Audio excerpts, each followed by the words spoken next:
Gokulam jewellers 20,000కు మించి కొనుగోలుకి gold coin, diamonds కి 5,000 ఆఫర్, ఎలక్ట్రిక్ బైక్ గెలుపొందే గొప్ప అవకాశం. తెలంగాణ రాష్ట్ర ప్రభుత్వం మిస్ వరల్డ్ పోటీలకు సిద్ధమైపోయింది. 21 రోజుల పాటు హైదరాబాద్లో ఈ పోటీలు జరగబోతున్నాయి. భారీ ఏర్పాట్లు చేశారు.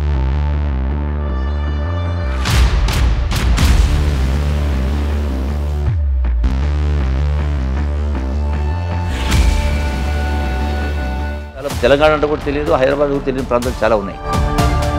ఫార్ములా ఈ కార్ రేస్ పెట్టినప్పుడేమో దాన్ని మీరు క్రిటిసైజ్ చేశారు. అన్ని కోట్లు ఎందుకు ఖర్చు పెట్టాలి అన్నారు. దాంతో టూరిజం డెవలప్ అవుతుంది, దాంతో పరిశ్రమలు వస్తాయంటేనేమో మీరు యాక్సెప్ట్ చేయలేదు. అందాల పోటీ వల్ల పరిశ్రమలు వస్తాయి, టూరిజం డెవలప్ అవుతుందని మీరు ఎలా చెప్తారు? ఈ చూసే కోణం ఏతుందో రాజకీయ కోణంలో చూస్తే ఒక రకంగా కనపడుతుంది. 200 కోట్లు కాదా? అసెంబ్లీ సాక్షి. ఇప్పుడు సీఎం రేవంత్ రెడ్డి ఒక మాట చాలా క్లియర్గా చెప్పారు. తెలంగాణ ఖ్యాతిని విశ్వవ్యాప్తం చేస్తాము అన్న రోజే నన్ను కోసినాకని ఇంతకు మించి నేనేం చేయలేను. రాష్ట్రం అప్పుల ఊబిలో ఉంది. నేను బ్యాంకులకు వెళ్తే కూడా అప్పు ఇవ్వడానికి వెనకాడుతున్నారు. అపాయింట్మెంట్లు దొరకట్లేదు. చెప్పులు ఎత్తుకుపోయే దొంగలాగా భావిస్తున్నారు. ఇవన్నీ అన్న తర్వాత సీఎం ఒకే రోజు అన్నప్పుడు కాంట్రాస్ట్ అనేది కనిపిస్తోంది కదా. మన దగ్గర డబ్బులు లేవనే పరిస్థితి కనిపిస్తోంది, మనకు అప్పులు దొరకట్లేవు, ఆర్థిక సంక్షోభంలో ఉన్నామనుకున్నప్పుడు ఇంత పెద్ద ఎత్తున అంతర్జాతీయ స్థాయిలో 3,000 మందికి పైగా మన దగ్గరకు వస్తున్నారు. 21 రోజుల పాటు మనమే హోస్ట్ చేస్తున్నాం. అంత ఖర్చు అవుతుంది, అవసరమా? ఎందుకు ఆ మాట మాట్లాడే ముఖ్యమంత్రి గారు అంటే తుమ్మల నాగేశ్వరరావు గారు మరో సీనియర్ మంత్రి కూడా చెప్పినటువంటి ఒక మాట, ఉచితాలని తగ్గించుకోవాలి. ఎన్ని ఉచితాలు ఇచ్చినా ఎన్ని సంక్షేమాలు ఇచ్చినా దేని ఖర్చు పెడతా ఉంటారు.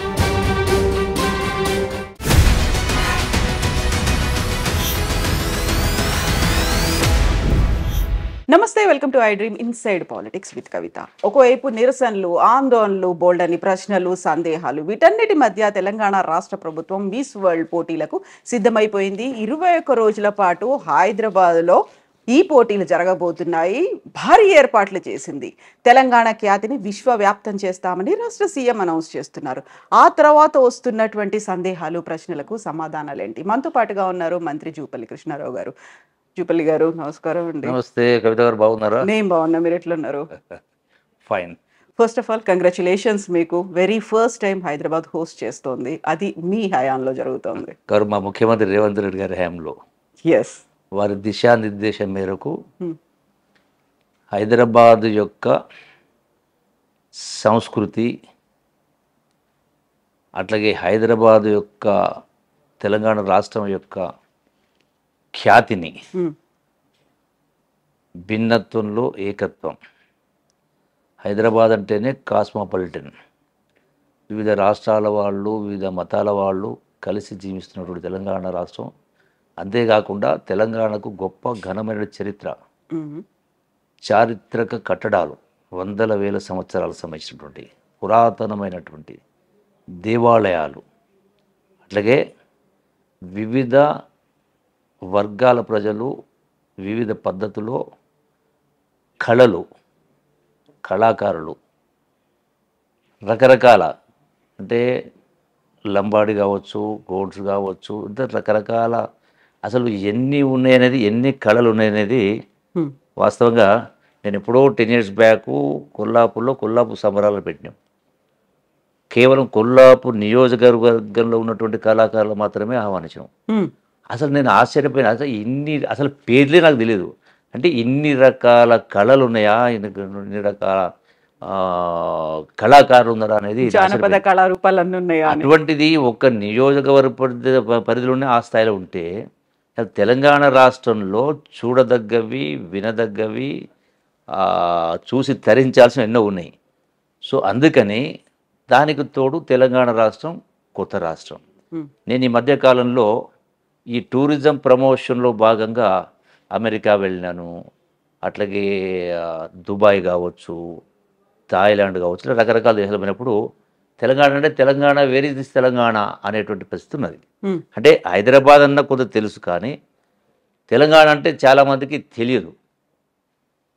దానికి తోడు హైదరాబాద్ అంటే ప్రపంచంలో సుమారుగా 200 దేశాలు. సో హైదరాబాద్ అంటే కూడా చాలా, తెలంగాణ అంటే కూడా తెలియదు, హైదరాబాద్ కూడా తెలియని ప్రాంతాలు చాలా ఉన్నాయి. కాబట్టి ఈ యొక్క మిస్ వరల్డ్ అనేటువంటి పోటీలు పెట్టినాయో, ఈ మిస్ వరల్డ్ పోటీల కోసం దేశంలో ఉన్నటువంటి వివిధ రాష్ట్రాల మధ్యలో పోటీ ఏర్పడ్డది. మేము పెడతామంటే మేము హోస్ట్ చేస్తామని. ప్రపంచంలో ఉన్న ఇతర దేశాల్లో మా దేశంలో పెట్టండి మా దేశంలో కింద పెట్టండి అని డిమాండ్ ఉన్నది. ఇటువంటి పరిస్థితుల్లో మన గౌరవ ముఖ్యమంత్రి రేవంత్ రెడ్డి గారు ఈ యొక్క ఇంటర్నేషనల్ ఈవెంట్ను ద్వారా తెలంగాణ రాష్ట్రాన్ని ప్రపంచానికి పరిచయం చేయడం కోసం, తెలంగాణకు నుండి సంస్కృతిని, సాంప్రదాయాల్ని, కళల్ని, ఆటపాటల్ని ప్రపంచం దృష్టికి తేవడం కోసం, తద్వారా టూరిజం ప్రమోషన్ కోసం అల్టిమేట్గా. ఎందుకు టూరిజం ప్రమోషన్ అంటే నిరుద్యోగ యువతకు ఉద్యోగ ఉపాధి అవకాశాలు, రాష్ట్ర ఆదాయాన్ని పెంచడం కోసం దీన్ని ఒక సాధనంగా వాడుకునే ఉద్దేశంతో వారు ప్రత్యేక దృష్టి పెట్టి ఈ ఈవెంట్ను హైదరాబాద్కు తీసుకురావడమే ఈజ్ అన్ అచీవ్మెంట్. అయితే చాలామంది సరే మన వ్యవస్థలో, మన సమాజంలో, మన రాజకీయ చరిత్రలో రకరకాల పార్టీలు, రకరకాల మనస్తత్వాలు, భిన్నాభిప్రాయాలు ఉంటాయి. ఈ మిస్ వరల్డ్ ఏంది, అందాల పోటీలు ఏంది, అవును కదా, అక్కడ నిరసనలు ఉన్నాయి, ఆందోళనలు ఉన్నాయి, ప్రశ్నలు కూడా ఉన్నాయి. ఏంటంటే ఫార్ములా ఈ కార్ రేస్ పెట్టినప్పుడేమో దాన్ని మీరు క్రిటిసైజ్ చేశారు, అన్ని కోట్లు ఎందుకు ఖర్చు పెట్టాలి అన్నారు, దాంతో టూరిజం డెవలప్ అవుతుంది, దాంతో పరిశ్రమలు వస్తాయంటేనేమో మీరు యాక్సెప్ట్ చేయలేదు. అందాల పోటీ వల్ల పరిశ్రమలు వస్తాయి, టూరిజం డెవలప్ అవుతుందని మీరు ఎలా చెప్తారు? చూసే కోణాన్ని బట్టి ఇప్పుడే మీకు చెప్తుంది. ఈ అందాల పోటీలు అనేది అందం ప్రదర్శించడం కాదు. అందం అంటే ఇక్కడ అందం కోసం ప్రదర్శించడం కాదు, ఇది ఒక ఈవెంట్. దీని ద్వారా ప్రపంచంలో ఉన్నటువంటి 200 దేశాలు సుమారుగా దీన్ని టీవీల ద్వారా ఇక్కడికి సుమారుగా నాకున్న సమాచారం మేరకు సుమారుగా 3000 పైచులకు యొక్క ప్రతినిధులే కాదు, ఈవెన్ మీడియా వాళ్ళు, ఇతర దేశాల నుంచి కూడా మీడియా వాళ్ళు 3000 మంది ఈ యొక్క మీడియా ప్రజలు వస్తూ ఉన్నారు, అంటే టీవీల ద్వారా, పేపర్ల ద్వారా. మరి మనం ప్రపంచం ఇన్ని దేశాల వాళ్ళకు మన తెలంగాణ పోయి చెప్పాలంటే ఎన్ని దేశాలకు మనం పోగలుగుతాం, ఎన్ని దేశాలు చెప్పగలుగుతాం? సో దీని ద్వారా ఈ ఈవెంట్ను ఉపయోగించుకొని టూరిజం ప్రమోషన్ చేయడం కోసం దీన్ని మనం వాడుకునే ప్రయత్నం చేస్తాం. రెండవది ఏంటంటే ఈ యొక్క అందాల పోటీలు అంటే ఇప్పుడు ఆఫ్రికన్స్ కూడా ఇలా పార్టిసిపేట్ అవుతా ఉన్నారు. రకరకాల విదేశాలు రకరకాల వాళ్ళు పార్టిసిపేట్ అవుతారు. ఈ యొక్క జడ్జిమెంట్ ఇచ్చే వాళ్ళు కూడా అందాన్ని చూసి కాదు, ఆలోచన విధానం అంటే మనసును అంటే ఓపెన్ చేయడం, అంటే వాళ్ళ యొక్క ఆలోచన విధానం. నిన్న చూసినాం క్యాన్సర్ పేషెంట్స్ కోసం వాళ్ళు ప్రయత్నం చేయాలి, అంటే వివిధ వృత్తులు వాళ్ళు ఉంటారు. ఇది కేవలం ఈ చూసే కోణం ఏతుందో రాజకీయ కోణంలో చూస్తే ఒక రకం కనపడుతుంది, మానవీయ కోణంలో, అభివృద్ధి కోణంలో, టూరిజం కోణంలో చూస్తే ఒక రకం అవపడుతుంది.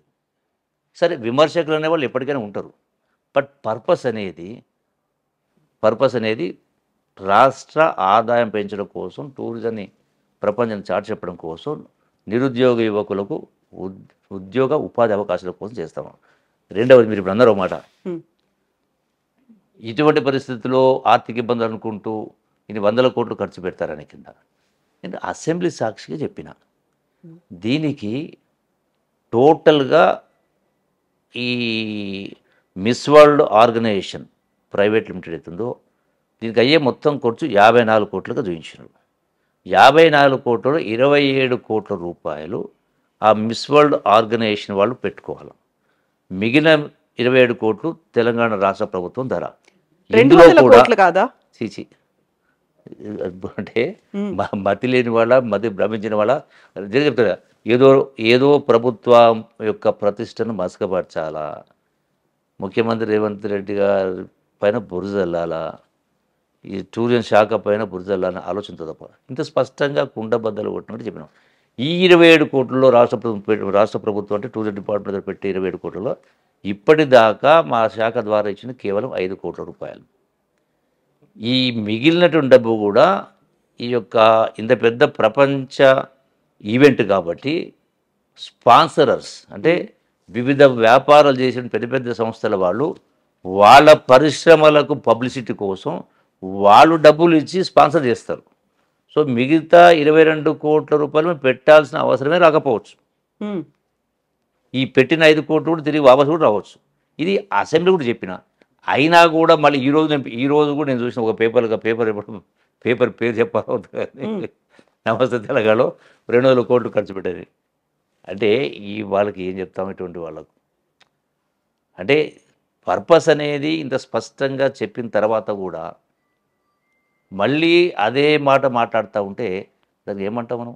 ఇప్పుడు సీఎం రేవంత్ రెడ్డి ఒక మాట చాలా క్లియర్గా చెప్పారు. తెలంగాణ ఖ్యాతిని విశ్వవ్యాప్తం చేస్తాము అన్న రోజే నన్ను కోసినా కానీ ఇంతకు మించి నేనేం చేయలేను, రాష్ట్రం అప్పుల ఊబిలో ఉంది, నేను బ్యాంకులకు వెళ్తే కూడా అప్పు ఇవ్వడానికి వెనకాడుతున్నారు, అపాయింట్మెంట్లు దొరకట్లేదు, చెప్పులు ఎత్తుకుపోయే దొంగలాగా భావిస్తున్నారు, ఇవన్నీ అన్న తర్వాత సీఎం ఒకే రోజు అన్నప్పుడు కాంట్రాస్ట్ అనేది కనిపిస్తోంది కదా. మన దగ్గర డబ్బులు లేవనే పరిస్థితి కనిపిస్తోంది, మనకు అప్పులు దొరకట్లేవు, ఆర్థిక సంక్షోభంలో ఉన్నాం అనుకున్నప్పుడు ఇంత పెద్ద ఎత్తున అంతర్జాతీయ స్థాయిలో 3,000 మందికి పైగా మన దగ్గరకు వస్తున్నారు, 21 రోజుల పాటు మనమే హోస్ట్ చేస్తున్నాం, అంత ఖర్చు అవుతుంది, అవసరమా?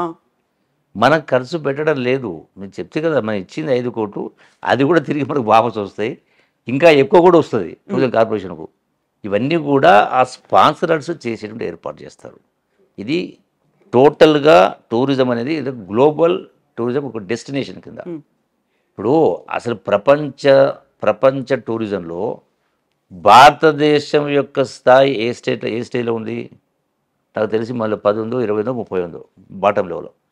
మళ్ళీ అదే భారతదేశంలో ఇండియాలో తెలంగాణ స్థాయి ఎక్కడుంది అంటే అడుగున 10వ స్థానం 12వ స్థానం ఉన్నట్టుంది ఇన్ సెన్స్, అంటే లోయర్ లెవెల్లో. సో దీన్ని తెలంగాణను భారతదేశంలో మొదటి స్థానానికి తీసుకురావాలి. దాని ద్వారా డెఫినెట్గా ఎంప్లాయ్మెంటు వ్యవహారం అనేది జరుగుతుంది, ఉపాధి దొరుకుతుంది, ఆదాయం పెరుగుతుంది. ఉదాహరణకు ఎందుకు మన తెలంగాణ రాష్ట్రం, అసలు తెలంగాణ కాదు, ఈవెన్ భారతదేశానికి స్వాతంత్రం రాకముందే హైదరాబాదు రిచెస్ట్ స్టేట్, ఆనాడు నిజాం స్టేట్ అయినా రిచెస్ట్ స్టేట్. ఇలా తర్వాత గొప్ప చారిత్రక కట్టడాలు, గొప్ప గొప్ప దేవాలయాలు, గొప్ప గొప్ప కళలున్నాయి. అయినా అట్టడుగులు ఎందుకుంది లెక్క చూస్తే, అంటే ఏ స్థాయిలో దానికి ప్రాధాన్యత ఇవ్వాలనో ఇవ్వని కారణంగా అట్టడుగు స్థాయి ఉంది. అసలు గడిచిన 10 సంవత్సరాల నుంచి కూడా టూరిజం పాలసీ అనేదే లేదు. టూరిజం డిపార్ట్మెంట్ కూడా 100 కోట్ల రూపాయలకు సంబంధించినటువంటి ఆస్తులు ఉన్నా కూడా, అంటే భూములు ఉన్నా కూడా నిరర్థకంగా నిరుపయోగంగా పడి ఉన్నాయి. అసలు పట్టించుకున్న పాపాన పోలే. ఇప్పుడు రాష్ట్ర ప్రభుత్వం వాస్తవంగా ముఖ్యమంత్రి గారు అన్నారు. ఎందుకు ఆ మాట మాట్లాడే ముఖ్యమంత్రి గారు అంటే, వాస్తవంగా తెలంగాణ రాష్ట్రం గడచిన 10 సంవత్సరాల కాలంలో అసలు ధనిక రాష్ట్రాన్ని అప్పుల రాష్ట్రంగా మార్చిండ్రు. మళ్ళీ చెప్తా ఉన్నా, పదే చెప్తా ఉన్నా వాస్తవాలు. 65 సంవత్సరాలు పరిపాలించినటువంటి కాంగ్రెసు తెలుగుదేశం పార్టీలు 21 మంది ముఖ్యమంత్రులు పరిపాలన చేస్తే ఈ రాష్ట్రం పైన ఉన్న అప్పు సుమారుగా 64,000 కోట్ల రూపాయలు. ఒక ముఖ్యమంత్రి కేసీఆర్ 10 సంవత్సరాల పరిపాలనలో 7,30,000 కోట్లు, రెండు కలిపి 8 లక్షల కోట్లు అయింది. ఆనాడు నెలకు 600 కోట్ల రూపాయలు వడ్డీ కంతులు ఇన్స్టాల్మెంట్ కడతా ఉంటే ఇలా నెలకు 6,100 కోట్ల రూపాయలు ఏంటంటే 10 టైమ్స్ పెరిగింది. అంటే ఈ ఉన్న పరిస్థితిలో మార్గాలు ఏంది? ముఖ్యమంత్రి గారు చెప్పింది వాస్తవమే. అంటే ఈ స్థాయి నుంచి, అంటే అట్టడుగు స్థాయికి తీసుకుపోయినటువంటి ఆర్థిక పరిస్థితి పైకి తీసుకురావాలంటే రకరకాల మార్గాలు అన్వేషించాలి. సో అందులో ఇది కూడా ఒక భాగమే. ఈ టూరిజం ద్వారా కూడా కొంతైనా ఒకటి ఇండస్ట్రీస్ ఎందుకు పోయినరు, దావోసు ఎందుకు పోయినరు జపాను అంటే పరిశ్రమలు తీసుకురావాలి, పెట్టుబడులు తీసుకురావాలి. తద్వారా పెట్టుబడులు రావడం ద్వారా రాష్ట్ర ఆదాయం, ట్యాక్సేషన్ ద్వారా రాష్ట్ర ఆదాయం పెరగాల, ఉద్యోగ కల్పన జరగాలనేది ప్రయత్నం. ఇది కూడా అంతే. కరెక్ట్గా సీఎం నిన్న ఈ మాటలు చెప్పినప్పుడే నన్ను కోసినా కానీ ఇంకెంతకు మించి ఏం చేయలేను, సంక్షేమాల్లో కోత విధించాలా, దేంట్లో కోత విధించాలన్నప్పుడు తుమ్మల నాగేశ్వరరావు గారు మరో సీనియర్ మంత్రి కూడా చెప్పినటువంటి ఒక మాట, ఉచితాలని తగ్గించుకోవాలి, ఎక్కువగా అనవసరంగా ఇస్తున్నామేమో, వైట్ రేషన్ కార్డులు ఇస్తున్నామేమో, వాటన్నిటినీ కూడా కంట్రోల్ చేసుకోవాల్సినటువంటి అవసరం ఉంది.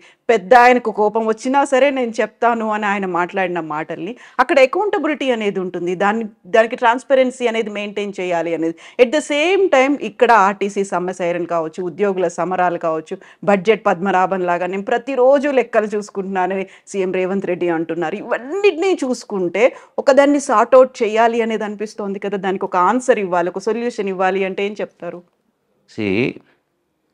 ఇలా ఒకసారి మన ప్రపంచ పటాన్ని చూస్తే చాలా దేశాలలో అంటే భారతదేశానికి స్వాతంత్రం వచ్చిన తర్వాత దశాబ్దాల తర్వాత కూడా స్వాతంత్రం చిన్న చిన్న దేశాలు కూడా ఈరోజు ఏ స్థాయిలో ఉన్నాయి? రెండవది చైనా 1970-80 వరకు కూడా దశకం వరకు కూడా ఏ స్థాయిలో ఉండింది? ఈరోజు ఏ స్థాయిలో ఉన్నది? అంటే డెఫినెట్గా ప్రాధాన్యతలు అనేది ప్రజలను కేంద్ర బిందువు ఆలోచన చేసుకొని ప్రాధాన్యతలు ఉండాలి. ప్రజలు మరి ఎన్ని ఉచితాలు ఇచ్చినా ఎన్ని సంక్షేమాలు ఇచ్చినా దేని ఖర్చు పెడతా ఉంటారు? ప్రధానంగా చదువులకు సంబంధించి, ఆరోగ్యానికి సంబంధించి ఇతరత చేస్తూ ఉంటారు.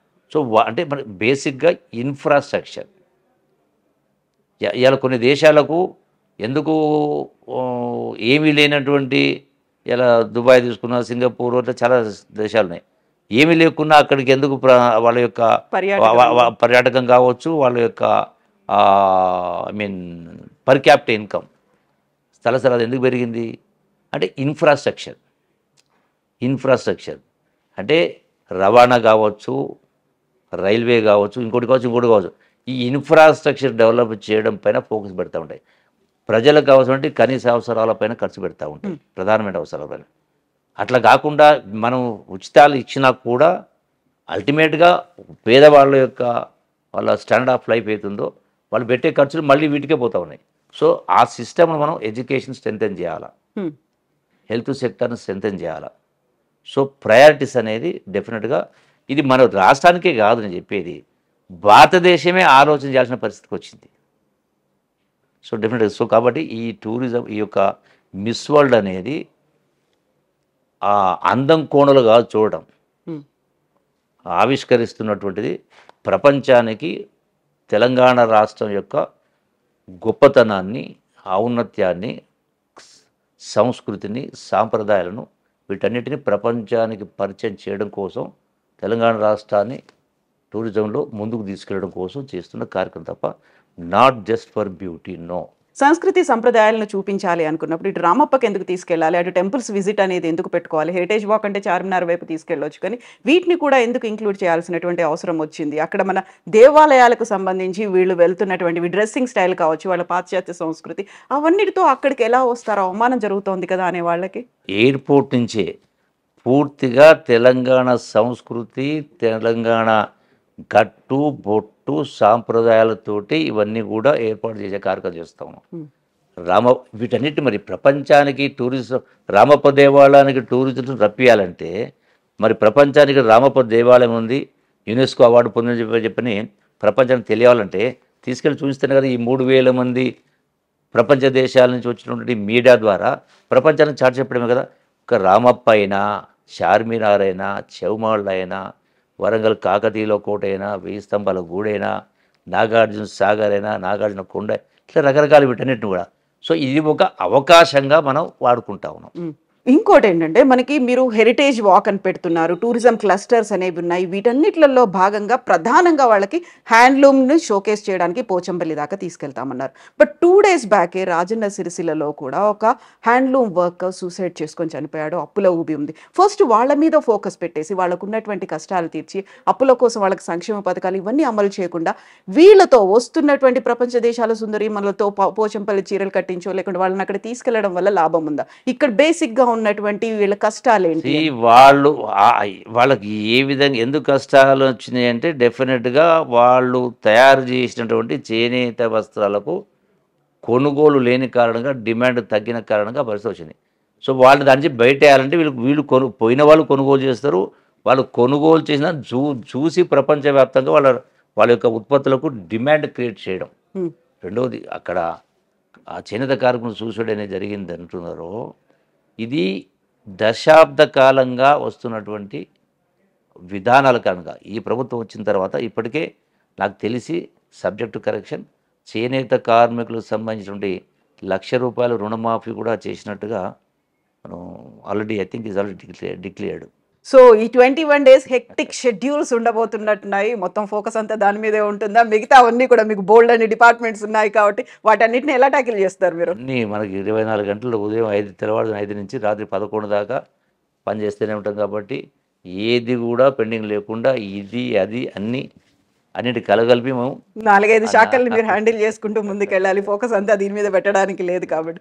And best wishes to you అండి. Thank you so much. ఈసారి మనం elaborate interview after the event చేసుకుందాం మనం. Thank you so much. Thank you very much. Thank you.